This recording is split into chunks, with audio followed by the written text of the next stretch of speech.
पंजाब के एक गांव में कविता का परिवार रहता था, जहां उसका बेटा डिक्कू अपनी बीवी प्रीतो के साथ रहता।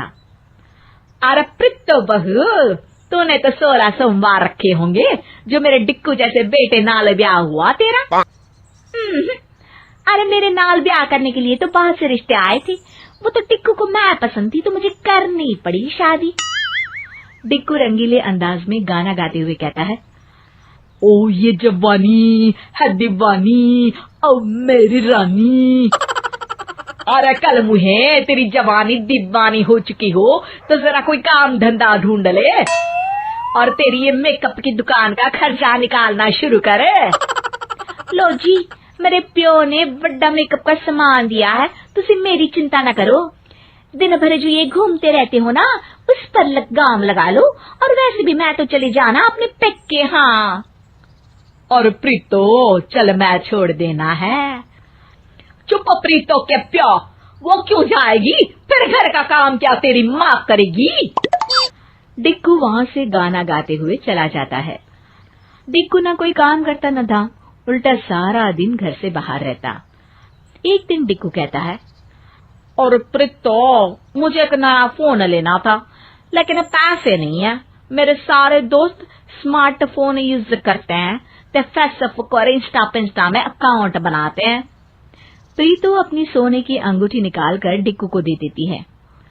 ओ ए गल, ये लो, तुसी कभी ऐ ना समझना कि तुसी कमाते नहीं हो, तो प्रीतो है ना, वो आपके लिए कुछ भी करेगी। हाँ। अगले दिन कविता की नजर प्रीतो की उंगली पर पड़ती है। अरे प्रीतो, तेरी अंगूठी कहाँ है? ओ मांडी काम करते वक्त अटकती थी, इसलिए उतार दिया था।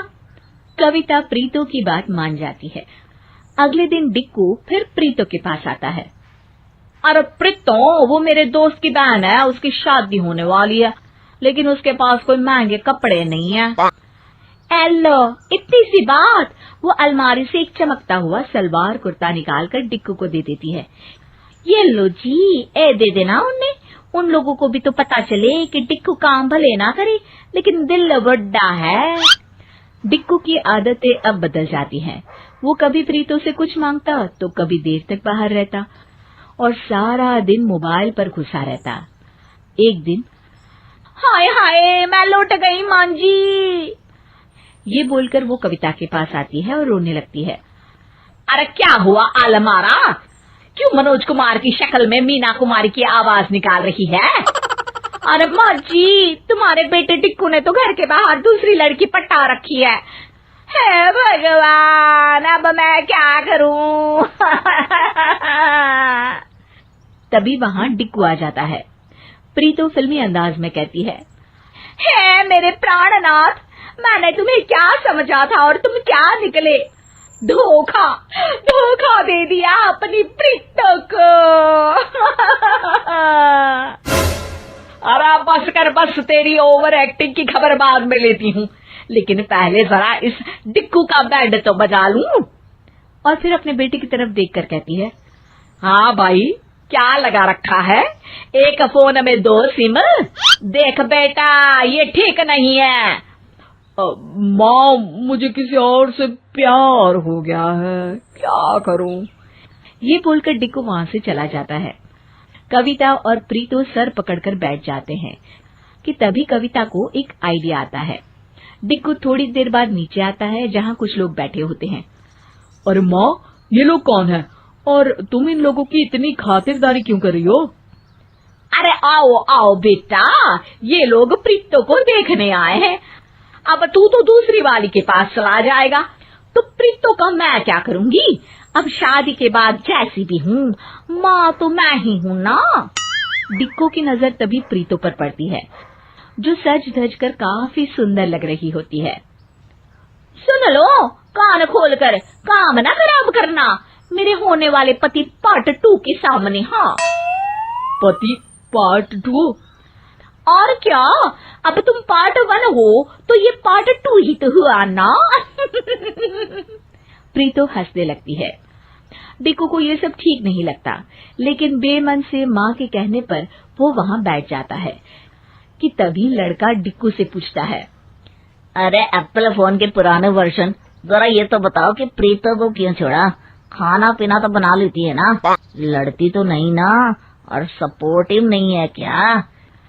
डिक्कू को उसकी बात पर गुस्सा आ जाता है, लेकिन वो खुद को संभाल कर उसे डांट कर पूछता है, मतलब क्या बोलना चाहते हो? साफ साफ बोलो। अरे मतलब चालाक है प्रीतो, तुम्हारी जरूरत में क्या कभी तुम्हारा साथ नहीं दिया, तुम्हारी बात नहीं मानी, या फिर वो लड़का आगे कुछ बोलता कि डिक्कू को गुस्सा आ जाता है।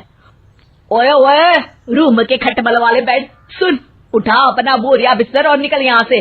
प्रीतो एक बहुत अच्छी लड़की है, अपने से पहले मेरे बारे में सोचती है, मेरी हर झूठी बात को भी सच मानती है, और मेरे घर में हंसी खुशी का माहौल भी रखती है। बस बस भाई, अगर इतनी ही अच्छी है तो तू क्यों छोड़ता? अरे क्योंकि मेरा दिमाग खराब हो गया था, लेकिन अब नहीं, चला भाग जाए यहाँ से। अरे डिक्कू, ये भाग जाएगा तो कौन शादी करेगा प्रीतो से? और वो नहीं जाएगी तो नहीं कैसे आएगी? माँ मुझे माफ कर दे, मैं गलत था। प्रीतो दुनिया की सबसे अच्छी लड़की है, निकम्मा तो मैं था, लेकिन फिर भी उसने मेरा साथ दिया। फिर वो प्रीतो के पास जाता है। मुझे माफ कर दे प्रीतो, मैं आगे से कहीं नहीं जाऊंगा। और फिर सारा परिवार पहले जैसे ही खुशहाल हो जाता है।